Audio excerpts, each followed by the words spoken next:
वज़ीर आला सिंध मुराद अली शाह की ज़ेर सदारत सिंध काबीना का इजलास हुआ, जिसमें सिंध काबीना ने तमाम प्लास्टिक बैग्स पर पाबंदी आयद कर दी है।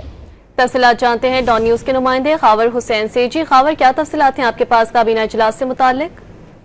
जी, सिंध काबीना की जानिब से एक बार फिर प्लास्टिक बैग के इस्तेमाल पर पाबंदी आयद की गई है। ये अच्छा इकदाम उठाया गया है। माहौलियात के हवाले से सिंध काबीना ने तमाम प्लास्टिक बैग्स पर पाबंदी आयद की है और प्लास्टिक बैग्स में shopping bags, plastic bag, plastic care और दीगर जो प्रोडक्ट्स हैं वो शामिल किए गए हैं। सिंध हुकूमत ने पाबंदी लगाने के लिए सिंध तफसीलात से आपने आगाह किया, शुक्रिया। जी, सिंध काबीना की जानिब से एक बार फिर प्लास्टिक बैग के इस्तेमाल पर पाबंदी आयद की गई है।